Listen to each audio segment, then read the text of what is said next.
Hello and welcome back to the 61st edition of the JJ Giltinan 2010. It's Wednesday the 17th.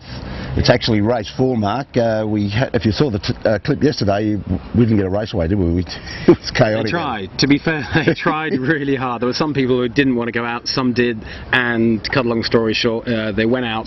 I think 6 broken rigs between leaving the dock and getting to the start line, and then the starter called it off, and there was a lot of boats getting towed in, so probably it was the right call. Disappointing from a spectator's point of view, because it would have been spectacular. I think from a competitor's point of view, relief all round. Particularly for Savvy, who's one of our front runners right now with Coco. He's just behind Coco, 3 points adrift, I think. Yeah. But so it's still early. We've only got 2 races away at this point. This will be the 3rd heat that we actually get a result. It's going to be a good day today, Mark, isn't it? It's got sou'easter, maybe 12, 15. Yeah, it looks almost a perfect day. It looks probably, they'll all be on big rigs, but at the top of the big rig, and we all know who likes that setup. Mr. Budgeon. Mr. Budgeon, indeed. He was the man who was on fire. It was 3 days ago, because of course Monday was a day off, yesterday was blown off, so 3 days ago, similar conditions, Budgie was kind of in a different class in boat speed terms, well, but we'll see about today. Yeah, if he carries on, well, I'm betting he will. He'll just go out there and he'll have the same settings. He's just going to smoke off that line, hopefully. If he gets off the line, he's just going to put it to them again. We don't know, but that's true, but I think some of our other top contenders like Sevi Jarvan on Gotta Love It 7 and Michael Coxon on Thurlow Fisher, they will be thinking about why was Budgie quicker, and I reckon they'll have been doing a bit of tweaking in the boat park. I don't think they'll go out with the same setup anyway. Well, they've got to find about 1.5 minutes uphill, haven't they? That's not easy to pick up. So they're in the boat park looking at their mast, looking for 1.5 minutes somewhere. And today, this is going to be a sou'easter by the look of it, doesn't it? It's pretty set in the sou'east. The breeze was forecast to go around from yesterday, and this is a good course. This is going to be a good test because you've got some tight angles down to Chowder Bay down there. That shoot angle down there is going to test them out. And I think, looking at the last race we had where Budgie won, there's a lot to be done. All the big gains at this stage, other than Budgie's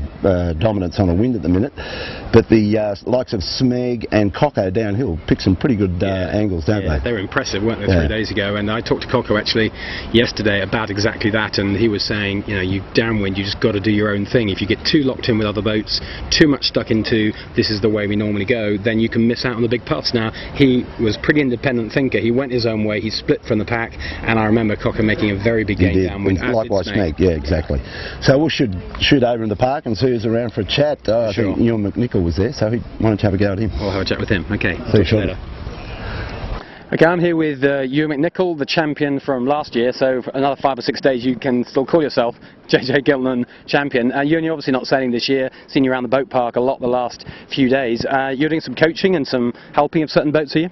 Yeah, just here hanging out with friends and trying to help a few people out. Yeah, it's been a good experience for sure. It looked to us 3 days ago, last time we raced, that there were a couple of boats that seemed to have a bit of a speed advantage in the top of the big rig conditions. Maybe Andy Budgeon and possibly Michael Coxon and to a certain extent 7. Is that how you saw it on the racetrack? Definitely. I mean, I don't think it's any different to any other year in that you find crews that find their little niche and they have their own little gear that they find in certain conditions. So, I mean, Andy's a great sailor. He's been putting a lot of time and effort into the class. He knows his boat and equipment very well. He's sailing with 2 very good guys. They're a heavy crew. They found a gear the other day and they sailed an immaculate race. So. And do you think there's been any development since last year? It's 12 months and I know some of the sails look ever so slightly different and some rigs maybe small changes. Do you see anything very different from last year? Well, I guess if you look at the boat that I sailed on last year, which has the same crew and Mike Coxon sailing on, is basically they've got the same mainsail, a new jib of the same concept, and the guys are just sailing the boat really efficiently. So if you use that as a benchmark, you've got to say that the boats are in a similar sort of category, but obviously Andy spent a lot of time and effort, put it into his boat, and he's got a very refined, consistent package through the range. He's got a brand new boat as well. Do you think that actually makes a difference? Because you don't seem to see many of the older boats at the front now, so his boat is probably the newest boat here. Do you think that's giving him a tiny edge? I definitely think it, to answer that, possibly. I think we're getting to the stage now where the top 6, 7, 8 boats are quite refined and the margins are very small, so something like a new boat that's stiff and clean and tidy and has a lot of love is definitely a good thing. Excellent. And just finally, your top tip, looking at your crystal ball, who's going to be the winner come Sunday afternoon? Oh, I mean, I guess from a personal perspective, I'd love to see the guys that I sailed with last year win. They're good mates, and Coco's also a great mate and a lovely guy, so If they continue to sail the way they did in the first 2 races, there's no reason why they can't win. I'd hate to put my finger on a winner. Today's the 3rd heat, so... I know you'd hate to, but I'm going to ask you to. Apart from Michael Coxon, who, if it's not him, who do you think will be the winner on Sunday? Well, given that Budgie had such a devastating performance in the previous heat, if we see those conditions again, there's no reason why he can't win the regatta. So it's Budgie or Coco is your prediction? On current form, that's where it's at, I think. Fantastic. Well, thanks for talking to us, and we'll talk to you later on in the regatta, I'm sure. Thanks, Ewan. Cheers. Okay, so we're out on the racetrack, and Gary Lineker's got the course 3 up, which is a southeast course today. And looking up the track mark, that's nice little breeze. It's nice top big sail breeze, so it's about the 12-13 knots at this point, do you reckon? Yeah, about 12-13 knots. A reasonably stable breeze, not too shifty. Forecast to possibly drop slightly, but no more than the odd knot. So it's basically a rock solid big rig day today. Could be a couple of exciting barrelways, but they'll all be under control, I think. And we're just looking at this line, and it's just looking at a couple of boats testing the line. The boat end seems to be the way to travel. If you can get a start on the boat on the gun with a lane, I think you'll be looking pretty good. Down to leeward, you probably have clear air if you want to go down there, but I think it's going to come from the south a bit. It tends to come out of that south in this first part of the beat. Otherwise, you've got a drag race across towards Nielsen Park before you want to tack, I guess. Yeah, I think that's right, and the breeze is likely to be flicking right, if anything, coming out of Rose Bay, so I think you'll find people happy to even give away a little bit of that left-hand bias. That's probably just a tad of left bias, just to be on starboard. So it's lining up an interesting day. I thought it was quite interesting, Bob, today. The first 3 boats in the dock out, as the Americans call it, or the park out, as we call it. Yeah. First 3 boats to leave were Rob Greenhalgh, followed by 7, followed by Coco, and I've just got a feeling that we might see a similar order in terms of 1, 2, 3 today. That's I think the winner's going to come from those 3, and personally, I'm going to plump with Andy Budgeon. What do you reckon? Yeah, I think you're right. I think that those 3 boats that got off first will probably find themselves first back in the park as well. All remains to be seen. You've got to keep the boat upright. You've got to get off this line. There's a whole lot of factors. You've got Manly Ferry factors and all other manner of things out here. And well, boy, can't wait. This is going to be a real test, Mark. Yeah, it's going to be good. We'll just hold it there, and we'll come back to you on the 1-minute gun.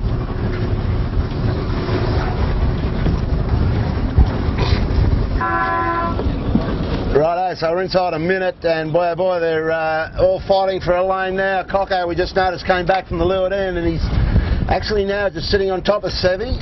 His position looks good. Rag underneath the pair of them, and Trevor Barnabas in the Fisher Paykel. The swooge like this boat end, which is great if you can get it. You've got to be clean. Slam's up for a bit of that as well. He's going to have to let him go to get in there. And down goes Coco. He's pulled the trigger. Boy, yeah, boy. He's rolling over the top actually of Rob Greenhalgh, and Andy Budgeon's in amongst that little mess, so he's decided he likes to look at the left at the last minute. Herman's got his bow coming up nicely.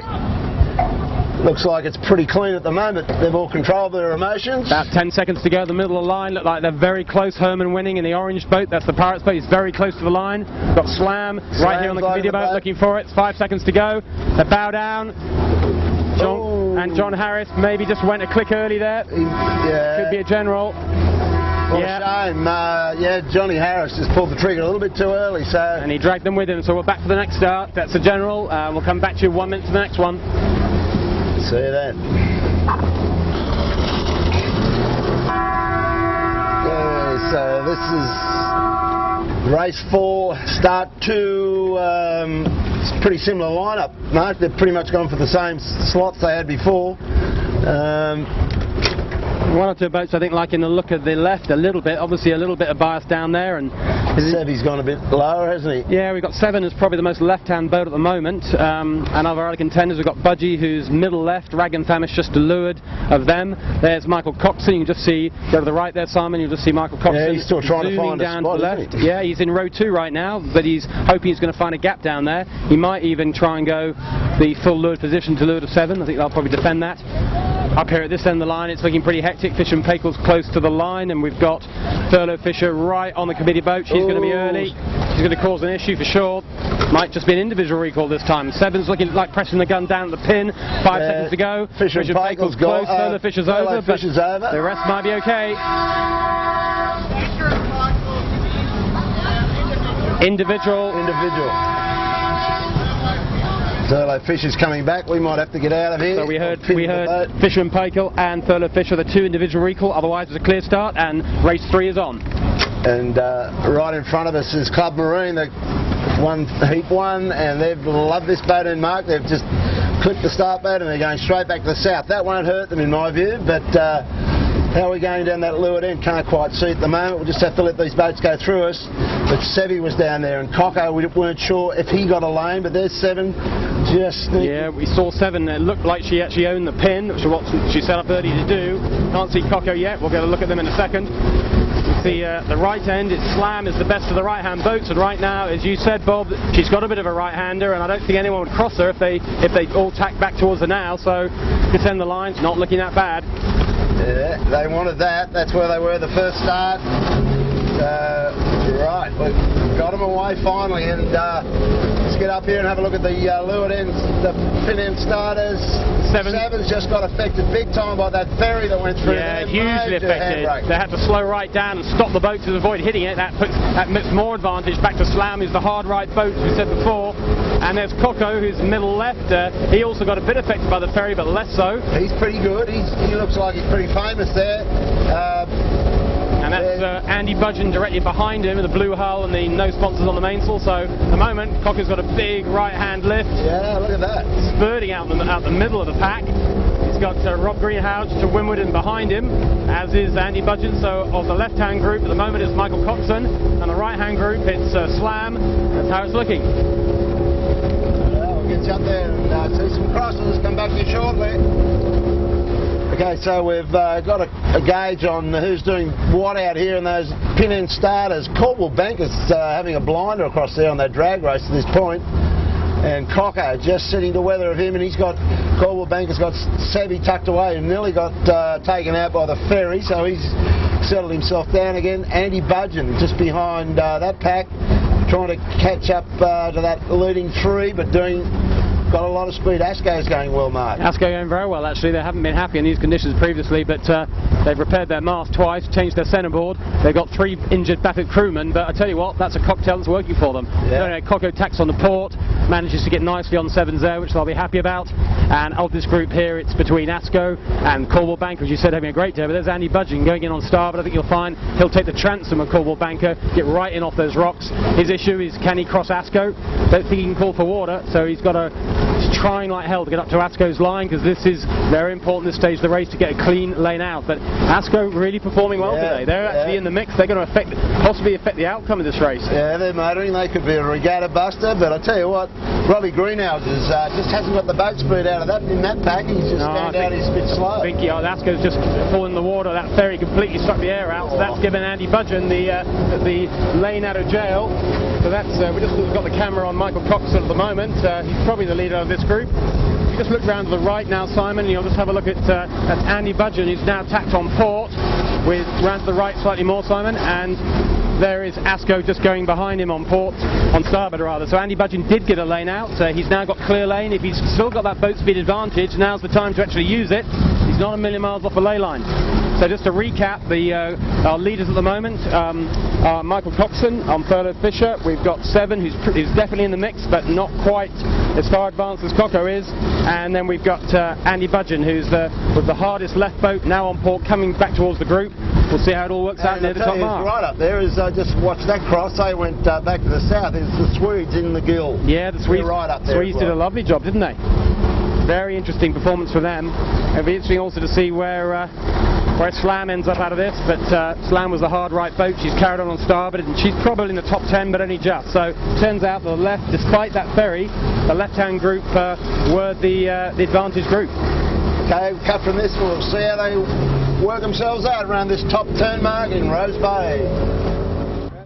So we're at the turn mark in Rose Bay for the first time in race 4, and well, Mark, the Pirates went hard down to the south of Shark. They came around the other side, and we didn't see them, but now we do. They're leading this race quite comfortably. Now we certainly do. We didn't see them. They went so far right. They went the other side of the island completely. And here come the other right-handers too. Yeah, but they're the guys that took the really big advantage. They've got a huge lead at this point. They're going to go round 1. Second's going to be very close. Here's Michael Coxon coming in. He's overlaying the mark. He's out to, yeah, you're on in there, Simon, I think nicely. he wants to buy some room because these guys are coming in on He's got a starboard. duck, and that's Andy Budgeon, who's the best out of this group. So Andy Budgeon's right up with them. Cocker's got a nasty port starboard. He's got to give water to Andy Budgeon. He's going to tack inside him. Cocker doing a good job of just holding up in that high lane. Yeah, he saw that problem coming, so I think he's across the black boat, Kiwi boat, who's another guy that went around the other side of the island. And as you mentioned, Loander, the Swede's doing really well, going around in 5th. Great job. Somehow Rob Greenhouse extricated himself from a not very smart looking first beat. Look who's coming in here, Marcus Ashley Jones, screaming his lungs out, coming in on start. He's got his mate Sevy pinned out here, although Sevy's going to get him. Gave him room. Very generous of him. Very generous. And Sevy in 1 minute had nowhere to go. But it's all on here. All these port tackers are coming in with rag and kind of caring, Panasonic and Strike, but they got right away. So, boy oh boy, it's another Myers sail here, Mark. It's busy, isn't it? It's a starboard roundings, a bit like match racing, make it pretty exciting. Well, in come all these guys on the port ley line, just managing to find some room, better contact there, but I think we'll just brush over that one and get on with the race. Corbel Banker nearly got hooked up with Panasonic and kind of caring. That's unfortunate. They were having a great beat. So, man, oh man, I have to get my breath back here, but go the Pirates. They've brained them out here, and they might just go on with this today. They must have had a bit of bad speed because they really hooned out to that southern side of Shark, and it was no doubt that they were going to lead them round once we finally got them on the radar. So, back to you shortly. We'll go and chase and find out what's going on.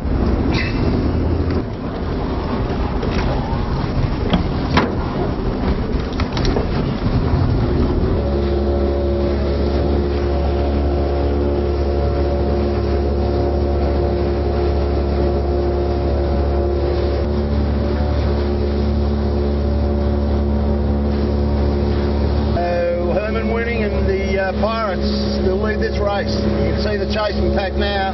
Boy, oh boy, this next fight for second, well, the whole pack is right on this mark.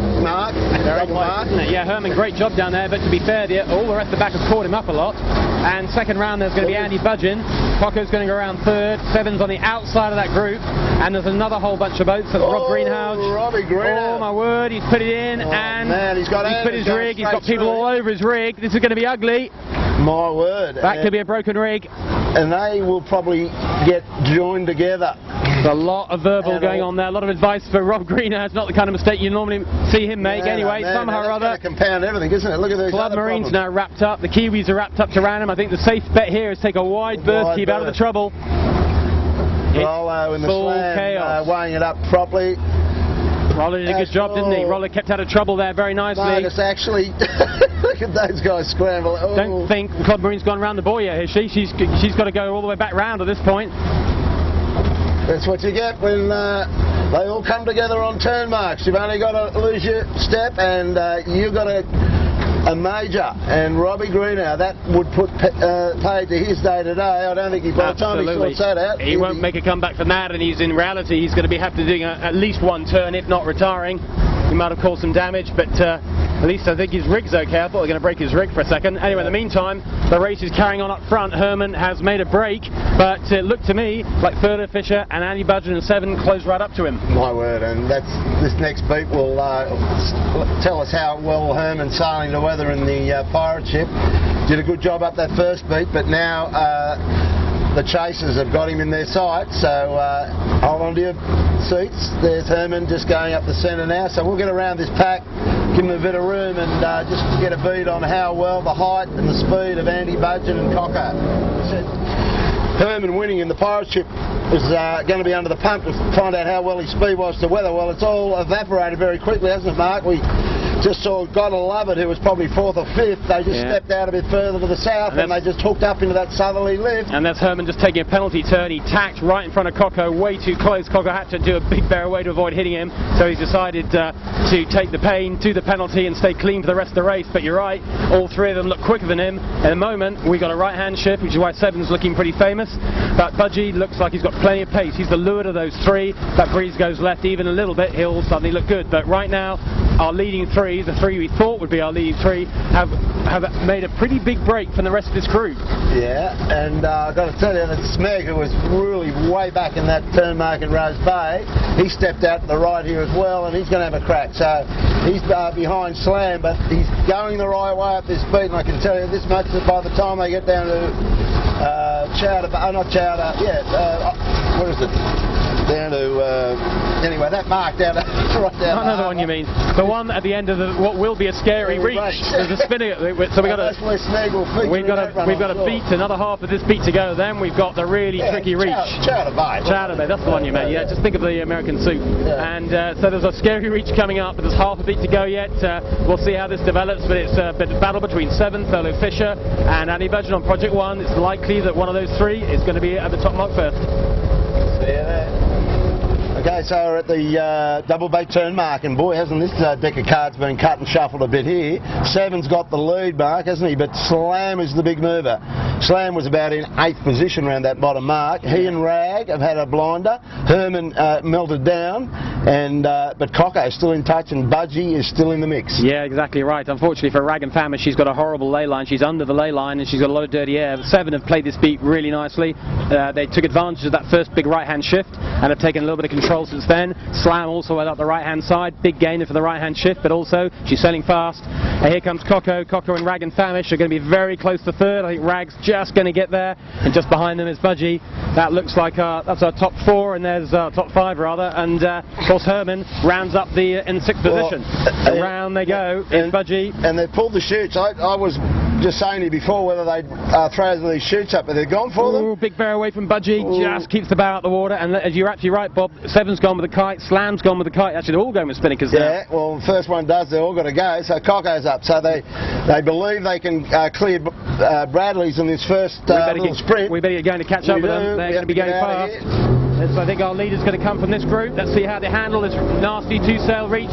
Maybe through old 3-sail for now, but they could be dropping before they get to the mark. We'll have to wait and see. Yeah, well, they got their bows up, but they don't really get the first line to bruise until they clear Point Viper, and Seven's just hitting the bruise lines now. So this is going to be one hell of a ding-dong fight down here. The pirate ship's fully wound up already. They just got a bullet before the others.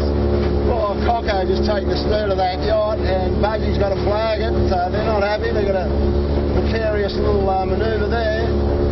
So gotta love it. It's got his nose in front. But the pack is right down, he's breathing down his neck. Slam, great effort for them on that beat. I've got a feeling, Mark, it's going to be one of those topsy-turvy days. They're all in this. They all fancy themselves, and they're all good at sniffing out some shifts, aren't they? Yeah, they certainly are. It's just a matter of can anyone make a break. Seven is definitely making a break at this point in time, but they're not laying, and there's a ferry. Here comes the ferry into play. You think the ferry's crossing him? Has he seen the ferry? And Sevy's got him amidships. I hope he's seen the ferry. He didn't see the ferry. He's now had to drop his kite. That's chaos for him. Yeah, well, now he might have to capsize the boat. It's full chaos. If he can keep that up, he's done well, because he's got no room to move. He's got no room. He's got the ferry looking to wipe him out. He didn't see that ferry at all. That is part of the sailing. That's full chaos, and there he goes down. That was our lead, as you said. There's a lot to happen in the mix here. We have to watch the ferry ourselves here, won't we? Yeah, well, that's the Manly ferry card, and Sevy didn't see it until it was too late. He had nowhere to go. Boy, oh boy, that's going to be a very costly capsize for them. Well, it is. It could have been worse. He might have not seen it. And look at the other boats. They're deluded. They got the hole that the ferry left. Yeah. So, these old Manly ferries, they're just a beautiful component of the JJ Giltinan. They wait for no one, they wait for nothing, but I'm glad that Seven saw it at least to avoid the collision, because she was very close to wiping out her bowsprit and most of the front of her hull on it. Anyway, the race carries on. It's up to Sevy to regroup and get his boat back upright and see what he can do. In the meantime, Coco's the main beneficiary. Rag and Famish keeping it together, and look at Budgie. He's just slipped through the little gap there, and he's somewhere between, well, he looks third on the water, but after these drops he might be first. If you come right, you can see the new leader is Thurlow Fisher, Michael Coxon, on the racetrack to leeward, but Budgie, I think, is going to just go straight over the top of these down here. He's got to do the drop gear, of course, which will cost him, but worst case is Budgie will come out of this third, which is all good for him. Cocker's the new leader, and Seven, I can see behind, is still capsized. She's got a world of pain to get through yet. I don't think this is going to be a great result for her today, but a long way to go, Bob, and other stuff's going to happen, that's for sure. And probably another half a dozen Manly ferries to go through, yeah. At least. none of them will be slowing down, and they're all big. We'll just get down onto Budgie's line and see how he's struggling with it, but they're right on the edge of these guys. They're probably going to think about getting it off in a second. The other boats are going to start to roll them to leeward. Yeah, he'll be dropping soon. He's got a small tear in his kite, which at the moment it hasn't got any worse, which is good. But the battle now is between Rag and Famish. Now, we saw Rag and Famish the other day in a drag race, didn't we, go to the finish? Those guys love a two-sail drag race. Big feet in the bow. You know, these two boats are locked together, and they'll give each other the bejesus down here. Cocko's trying to send him up all the time. This will be ding-dong all the way to the bottom here. Absolutely. It's just a pure boat handling test this year. You need a lot of experience, a lot of agility. It's really hard to do. You can see Scott Babbage in the middle there, looking over his shoulder, trying to call the next gust coming down. Big Pete on the front is giving it max leverage, and John Harris just twinkle-toeing his way at the back there, doing a really cracking job of keeping the boat upright, keeping the bow out of the water, and he's rolled Cocko. Not many people can do that on a two-sail reach. Well, you watch Cocko now, he'll just come straight up over his watch and give him the same sort of treatment. Yeah, two outstanding crews giving it full guns in tricky conditions, but they're 1 and 2, and Budgie eventually dropped his kite. He wasn't really paying him, so he'll end up out of all that in third, but a long way to go, and I've got a feeling a lot more place changing is going to happen in this race. Yeah, well, you know, the boat that we were talking about wouldn't give up, or Regatta is smacked. They've just slipped into 4th position now as a result of all that carnage. So, as we said, the deck keeps getting reshuffled, cut and shuffle. That's what's going to happen. Rag leads them at the moment. Come back to you when we get this turn mark. It's not far away. So round comes Rag.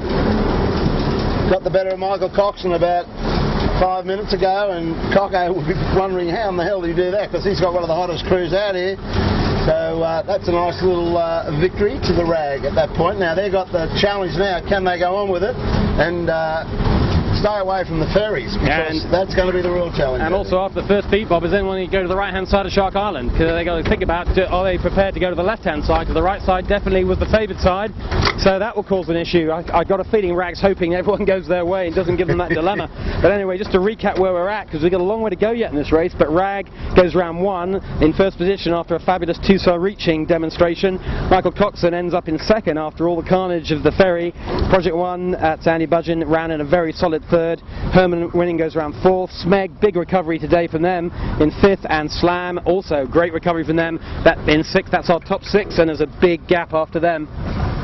Yeah, well, Herman's recovered. He's actually in 4th position after he gave himself an uppercut with that infringement with Cocko, so he's starting to get an idea that he can hook up with this leading pack, and he's certainly trying to do that pretty well at the moment. So there it is. The next part of the shuffle is the Rose Bay shuffle, so we're going to get up there and see what happens.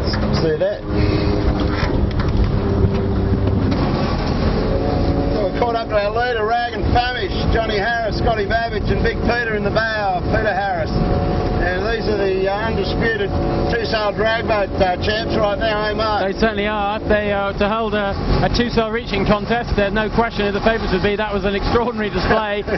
Not exactly sailing against a juvenile when it comes to 80-foot skip sailing, and rolled Michael Coxon, who's a very good two-sail reacher himself. Fantastic job. That's two top moth sailors with John Harris and Scott Babbage. That might help. And of course Big Pete on the front giving all the leverage, but great job from them, and they lead on their way up to Rose Bay for the second time. Yeah, they do. They've got a nice little break on Cocko. Now Cocko's just going to keep ringing his boat's neck. Now the next, they've got to get around this mark in Rose Bay, and then they do a run down into Taylor Bay. It's a windward leeward part of this course, and I would think that Rag will handle that with ease. Cocko might have to end up with another deuce, a deuce as they call it, don't they? Deuce, it could be a deuce, but I think there's a bit more to come from this race. You just know stuff's going to happen.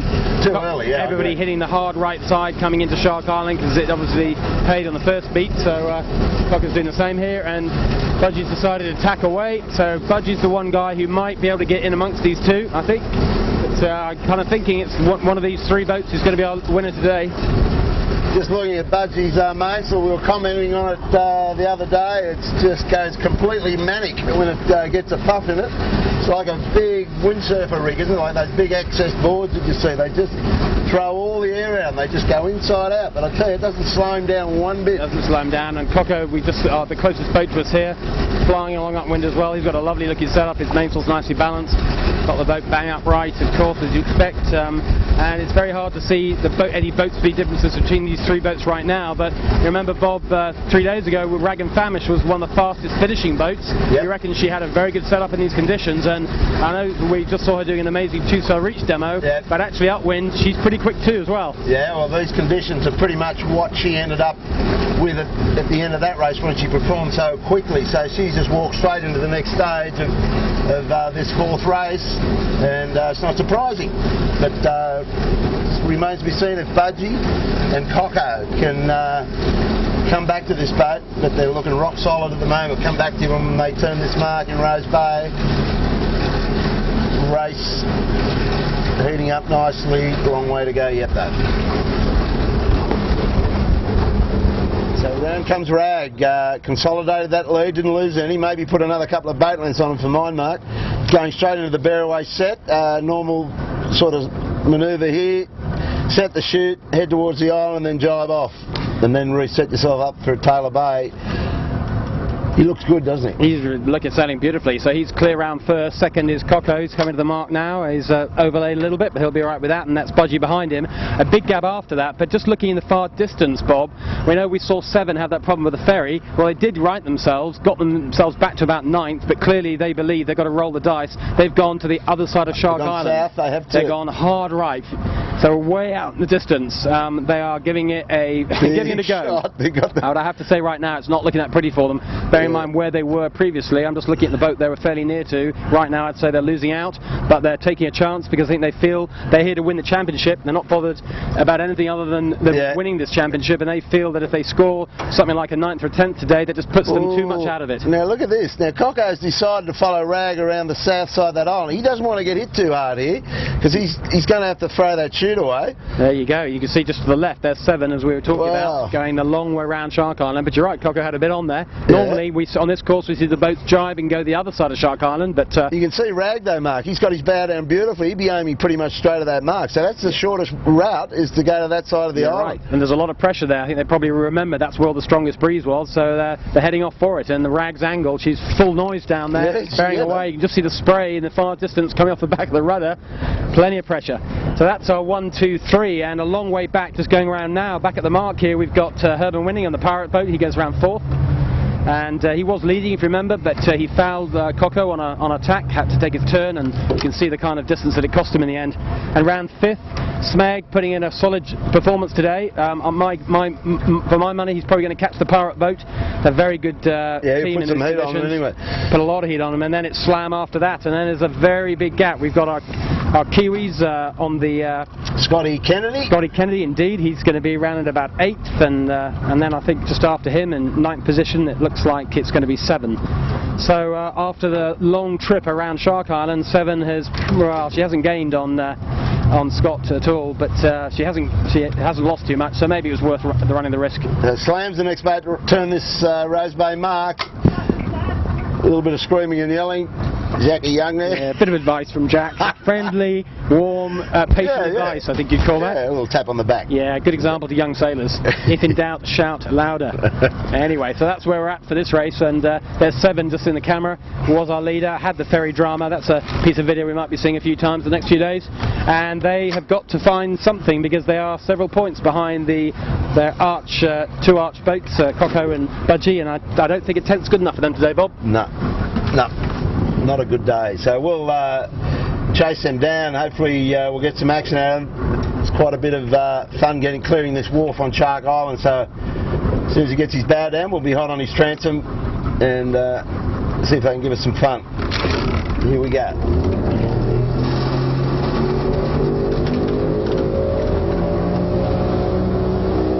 Yeah, and they go for the jibe. So they didn't make the island. Well, at least they're splitting, aren't they? Splitting from the leaders is what they want to do. They want to find a way to do things differently and hope it's an advantage for them.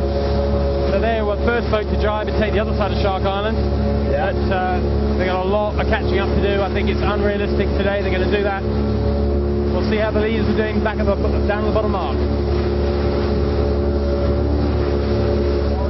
So here we found Rag. Now he's on his beat up into Rose Bay that complete the sausage part of this course. Now, just saying, Mark, it's interesting. Rag's pinned himself out here. He's committed to this, going to this northern side of the island, where the opposition, if you go around to the right now, Mark, you can see, Simon, you can see Coco and the red sails of Smeg and Project. They've made a beeline to go around the southern side. Now, Herman Winning he was the first to go, and he's way across there. He was bow up on the same leg as Rag. Rag's going to kiss this shore and Shark Island, so this could roll the dice a bit more here. Yeah, I think Herman's done extremely well there. He's the boat, of course, that went hard right on the first beat and went round the first mark first. Well, he's remembered that lesson and he's done it again, and it looked like it's working well for him. I tell you what, he's probably crossing Coco there. I think he's a crosser. I mean, Budgie certainly couldn't cross either Smeg or Appliances Online, so those two boats, that Smeg and Appliances Online, have suddenly put themselves right into this. I think, though, that John Harris on the Rag boat is far enough ahead that I think he'll be alright.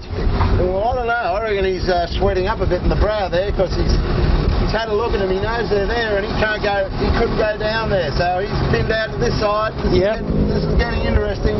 Top mark looks like a good place to be. Yeah, that's where we're going. Yeah, we'll get up to that top mark and just keep tabs on it. But it's looking good for Herman Winning. He's had another roll of the dice. He loves the casino, and he's right up front.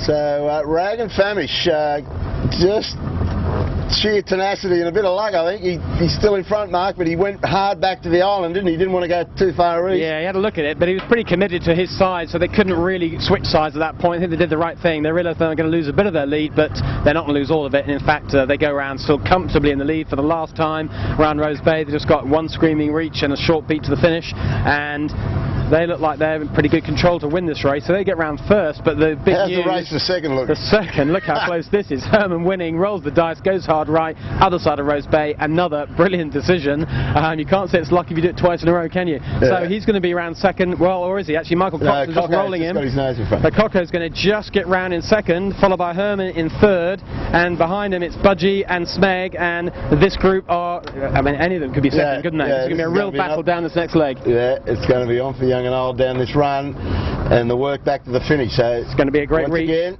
So Coco goes round second, so all sorts of place changes and things happening, but he's managing to stay solid in second, although he's got an awful lot more boats up his backside than he had before.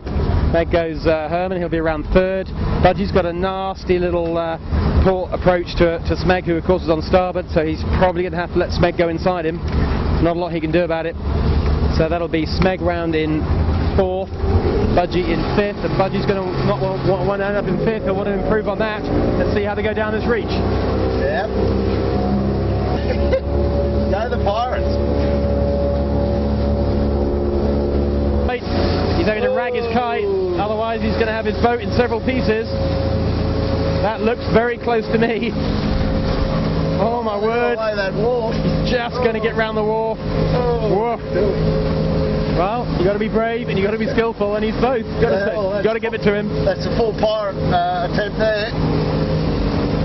So that's Herman with the earliest kite hoist, and he's screaming down there, but he's got delays. He's going to have to drop at some point. Well, his next problem is Bradley's, and Rag is not looking at Bradley's either. So this hasn't hurt Herman at all. You've got to be brave out here, and that might get him back in the second position.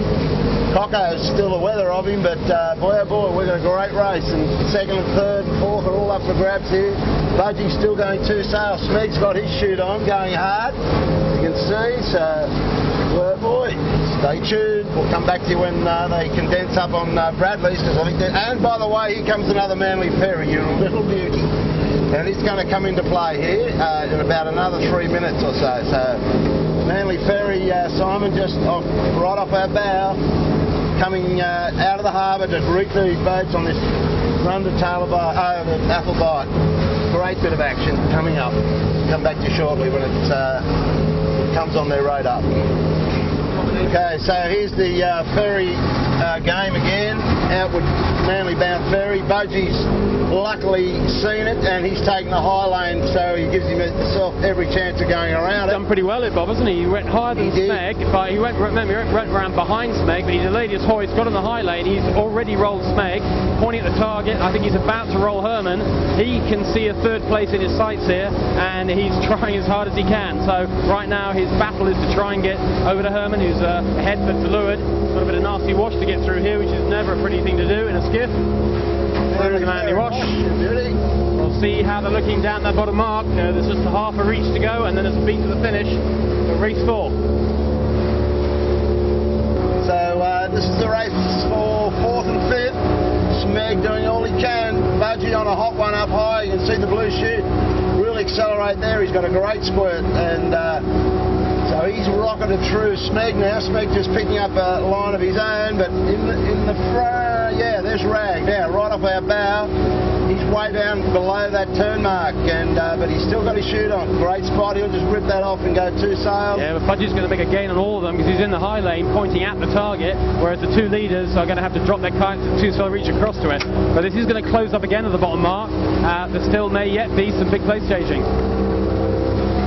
Okay, so we've just discovered another obstacle, haven't we, Mark? We're just looking at Smeg and that beautifully camouflaged grey line.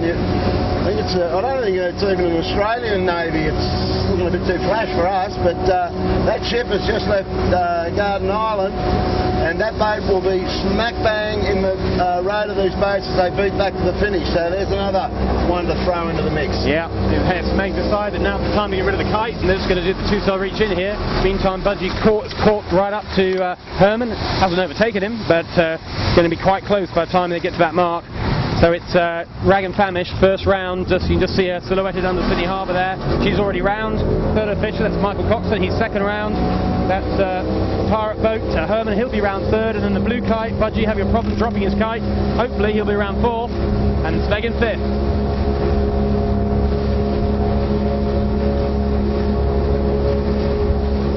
And just a little problem there for Andy Budgeon and the boys. They had tried to pull their chute and it got stuck. The tack line wouldn't release for some reason.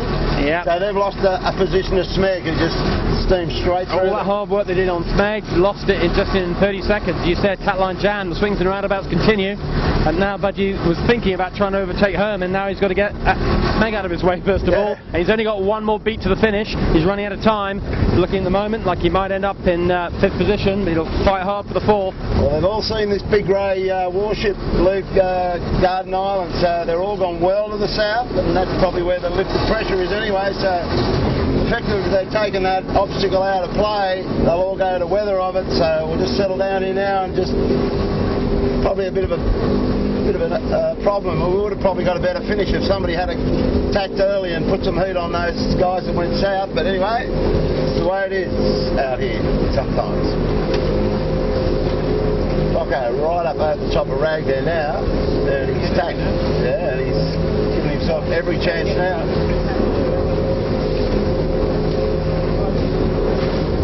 Okay, so after only a short little bit of this beat has gone, it's now you can see how Coco has just pulled into Rag and Famish just in that last, 3 or 4 minutes. We've got a race for first on our hands again now. Rag and Famish has got it all to do here. Coco probably in not a bad spot there for an attack, because if they get headed, which they're probably likely to do, that will drag Rag down to his line, and over there, even further left, Budgie, who got blown out by that bad takedown, he's rolled the dice. He's gone right up that Apple Bay shore, and he's going to try his hand coming back towards the finish line from way out wide. So anything can happen here. Stay tuned. Another great race. So anyway, here's this big grey warship now. It's right in the centre of the harbour. Rag and fellow fisher lawyers Coco are just to weather the ship, but I reckon, Mark, there's a bit of shear off that boat and it could chop things up a bit. It is a big obstruction, and although the boat is a little bit ahead and to leeward, the breeze will bounce off that windward side. It might be affecting them, but what's for sure is this is one close boat race. This is now the last half or the last beat of this race. They've been racing for an hour and a half, and there's nothing more than 3 or 4 boat lengths. You see John Harris has got a nice little right-hander there just separating off him. Coco's just going to hang in there and wait for the first lefty to come back on. There's not a lot between these two boats. Well, and one thing you know, there's going to be a lot of short tacks to get to the finish, and one stuff up with the crew. If you have a bad tack, the other boat will be right through. That's right, that's all you need. And behind us, Budgie tacked off to the left of the beat, and he just crossed Meg. So Budgie's back up to 4th, just crossing behind Herman Winning, who's holding his 3rd. So at the moment, here we go. Here we go, tacking. It's starting, and that's immediate tack on top. I think if Coco can get clear air through to leeward, he'll carry on. If not, he might just put one back. But he's certainly mixing it up. He's confident his boat handling's at least as good, if not better than Rag. So he's happy to do a tack fest here. You know here. what, I reckon he lined up this big steel buoy here when he went. No, and he wouldn't do something nasty like that, would he? Would he do? I think he would might. he do that? No way. That's what I'd do. Well, we'll see what happens. I just would say a whole bunch more tacks coming, because they've got a good gap between these two and number 3, and Coco doesn't really want another silver medal. He wants a gold today. Yeah, he does. Hang on to your hats, folks. This ain't over by a long shot. There's a lot more tacking to be done before they get to the judge here. And here goes Cocker. Cocker's mixing it up again. There's probably only another 3 or 4 minutes sailing. They're no more than half a kilometre to a kilometre to the finish. So Cocker puts the tack in. John Harris bangs it right on top of him again. And Cocker's just got a bit of air to leeward. But each time he does that, he has to bear away to do it. And of course, he loses what gain he might have made from making a slightly slicker tack. But I'd say these two boats are closer than they were. They're definitely closer. It is working. He's closing it up. If they get ahead, if they get headed now, that drags Rag down onto even closer to Cocker. Here he goes again. It is a proper match race now. You may as well be in laser dingers or fireflies or whatever. The fact you're in skiffs makes no difference. Keep tacking and hope your opposition makes a mistake. Now Cocker made a game there out of that tack. Definitely Rag's only just up to speed now. The more he does that, the closer he gets. He gets closer. He's got to get round him, which is the problem. He's definitely doing a good job of closing it up, but at some point he's actually got to get past him. And John Harris is going to be happy to tackle all day long. Is this headed? He's into the gust first. Oh, I think he's not quite far enough forward is the problem. Remember, he has to come back on port. What he wants to do is set himself up to come back and on port and do a fast dip, get to the right-hand side, use starboard tack right. That's what he's thinking about. But the finish line is getting terribly close. He's running out of runway. To be fair, John Harris is doing a nice job here. He's trying to keep it calm, not rushing the tacks, just tacking when his opposition does. And so far, his boat handling is up to the challenge. Well, you only got about another 80 metres in a direct line to the finish. Probably another 2 or 3 tacks. Here comes another one. He might have to do a double tack, and maybe the only way he can actually break the engagement here, because each time he puts a tack in like that, John Harris puts one back. He really needs to go about now when it's all down speed. But he's not quite happy to do that. I think it's his only chance is to do the double tack. Ooh, look at this. Rag just put a bow down seriously there. They've been headed. Just saw that Coco did slip through to leeward. Rag's in the box seat though. Rag fully in the box seat. Tacks there, closes up again, but Rag can cross happily, sits on his air. Now, of course, we're running out of ley line on the starboard side, so John Harris is quite happy to take the race all the way to one side or other. That means no more tacking options. Excellent racing, isn't it? Fantastic racing, great boat handling. They're making this look like it's really easy, and it's not. Tacking skiffs in this amount of breeze and doing it slickly time after time, particularly when you've been racing for an hour and a half, is some challenge. It looks like John Harris and his boys have done a very nice job of keeping it calm and collected together here. Good job on Coco. He tried hard, he gave it everything, but at the end it just wasn't a chink in the armour that he was looking for, couldn't find the gap. Yeah, well done, Rag. Very great sailing from Rag. She takes a very popular first place. Great sailing by Coco. Another second place. Consolidates his lead overall. He won't be that unhappy. No, that's just a little bit of crew training for him. He's just sharpening his knives up for the next encounter with Rag, I'm sure, and Andy Budgeon. And it was unfortunate today that Robbie Greenhow just had a major blow up down on that bottom mark the first time, so... And actually, look what's happened here behind us, Bob, up into third, Andy Budgeon. If we just go round to the right here, Simon. So Andy Budgeon's done a great job of playing the right-hand side, playing those shifts, and he got past Smeg on the first shift, closed up onto Appliances Online, and got him on the second shift. So Andy Budgeon was 6th place at one point, around the Rose Bay mark. 5th place around the bottom mark, taking 2 on the last beat. Very good news for his overall placing. Yeah, they're good points. He's had a 7, a 1 and a 3. Not a bad set of results. Still a long way to go in this series, but he'll be happy with that 3rd place today. Andy Budgeon of Project 1 from Scotland, England, Great Britain, whichever way you want to look at it. But nice job from Andy Budgeon. 3rd place. And the next boat across is Appliances Online. The Dice Roller.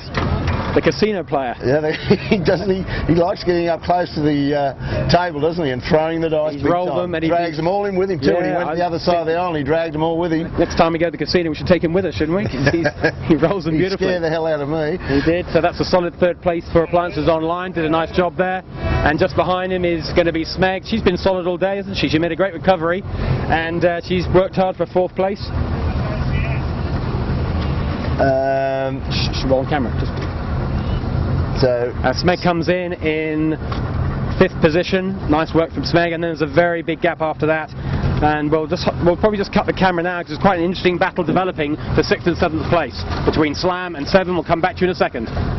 Okay, coming up this finish, we got another match race here, Bob. It looks like Seven who are trying to get into 6th position, and Slam who are trying to stop that happening, and there's another tack fest happening. And you can see Seven coming towards us. She's in the lure's advanced position, but she's got the same problem. She's closed up to Slam, but she can't actually get round her. Slam, nice with the right-hand shift at the moment. She's probably going to make her defence a little easier. And Seven's going to try and get a bit more bow forward and do the same thing. Try and tack on the port and try and cross close behind the transom. That's really the only way she can possibly get round Slam. But she's running out of runway, running out of racetrack. Probably 30 seconds, 45 seconds of sailing to go. And unfortunately for Seven, Slam is lifting up onto a nice big right-hander, and the right end of the line is marginally biased. Seven giving it everything they can for this end of the line, but I think the bias is going to get them. It's pretty close though. Yeah, my word it is. They're going to have to tack. That means Slam's got full control. I think Slam can cross the line without tacking. Good try for the Seven boys again. They worked really hard up that beat, but at the end, it wasn't actually a lane. Or I say that, Slam's not laying now. Ooh, now she is. She didn't lay. She didn't decide a jib to lay to this. She's not laying. Now it gets tricky. I think she's just about going to get there, but it's reasonably tight, port starboard. But Slam can't. Sorry, Seven can't get to her. Slam crosses the line. Nice close finish. Great race, Bob. Yeah, well, you just feel sorry for Seven today because I mean he did everything to get up there. He led him around this top mark the first time, and that Manly ferry just took him out completely. And same with Robbie Greenhouse. He had a lot of misfortune out here today. So these guys are struggling. It's a very tough competition. You just have to have a little bit of luck go your way. Andy Budgeon's on fire. Cocker is the absolute dream player at this point in time. He just puts it all together. Very confident, isn't he? Just doesn't get phased, but plenty of boat speed, looking solid. Budgie's the one that's also stepped up to that luxury department. I like what he does. 4 more days to go. A lot of racing. We're only halfway there. Yep. So this is all set up beautifully. A lot of boats didn't quite get around this track today. Johnny Winning in Yandu, didn't see him, apart from the others. Quite a bit of carnage somewhere, a lot of capsizing. I don't know whether there are more Manly ferries involved with those, but we'll hear about it all when we get ashore. So thanks again, Simon and Mark. Another great race. Great race. Look forward to the same again tomorrow. Tomorrow, it's on 3 o'clock. Bye for now. See you in the park.